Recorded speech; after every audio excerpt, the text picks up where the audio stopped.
Hello. Today I wanted to share with you my top 3 tips to help you boost your mood and feel really good when it comes to your nutrition. Now, the first thing is to make sure that you're getting enough fruit and veg. Now, you would have heard that 100 million times before, but it is absolutely crucial when it comes to your mental well-being that you are getting enough fruit and veggies, because the research clearly shows that people that are not getting the recommended amounts are more likely to struggle with things like depression and mood challenges. So it's a really good motivator to make sure that you're getting the fruit and veg you need. So the recommendations used to be, I'm sure you remember, the old 5 plus a day. So that was 2 fruit and 3 veg, but that is the absolute bare minimum, scratch the surface kind of level that you need to be getting to. The newer guidelines are actually 2 servings of fruit and 5 to 6 handfuls of vegetables every single day, including the weekends, which is a lot. And even I have to make a concerted effort to make sure that I'm getting some veg in my kind of early morning, 2 handfuls of veggies at lunch, and a good 2 handfuls of veggies at dinner, to start getting near that amount, and then having kind of snacks with vegetables in between. So it does require some kind of forward thinking to make sure that you're getting enough.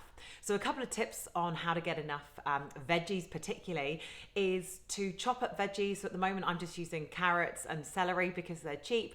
I'm having them in the front of my fridge so that the first thing that I see when I open the fridge, it's still chilly, it's not that warm, so it's still a good idea to make a batch of veggie soup at the weekend and have it in the fridge door.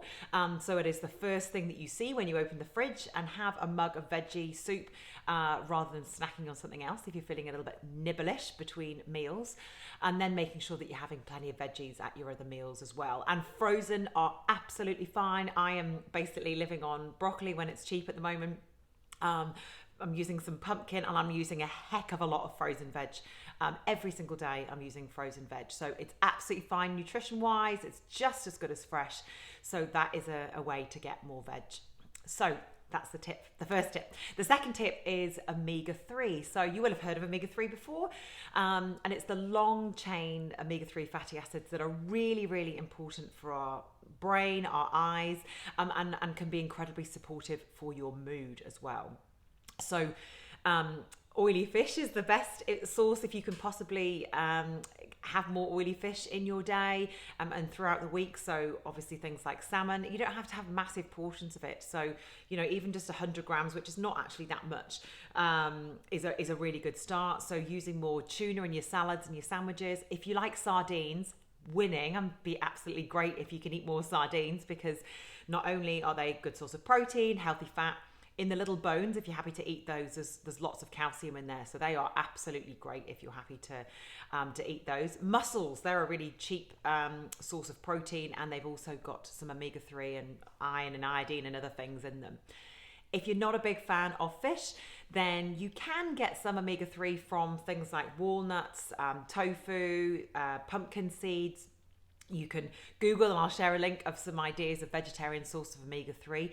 It can be a challenge to get enough, because those short chain omega-3s actually have to be converted into long chains to basically be useful. And that's not very efficient, but you know, it's a good start. But if you feel like you might not be getting enough in that area, it is a place where looking at a supplement may be a good idea. So there's not many supplements I take, but omega-3, even though I have oily fish, is one of them, because of the mood supporting effects. So that is something to look into in that space. And then my last tip when it comes to boosting your mood and help you feel good is managing caffeine. So caffeine is, we love our tea and coffee. I'm British, I love my tea. You might absolutely love your coffee. But it's just being mindful that anxiety can really cause challenges with people that are struggling with anxiety. I have been there. So I had depression for, I was on antidepressants for 7 years and had struggled with depression for longer than that. I had really horrific postnatal anxieties, a lot of people do.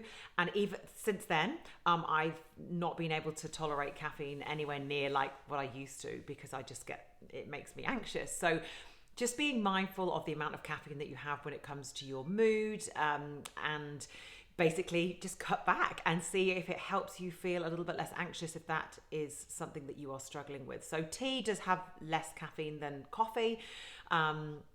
So maybe just go for a single shot coffee, or green tea is lower in caffeine, or just go to, there's really good decaf coffees around, but just manage the amount of caffeine that you're having. And from a sleep point of view, keep it to the earlier part of the day when you're having it. So I hope those tips are helpful, and I look forward to talking to you again soon. Take care. Bye-bye.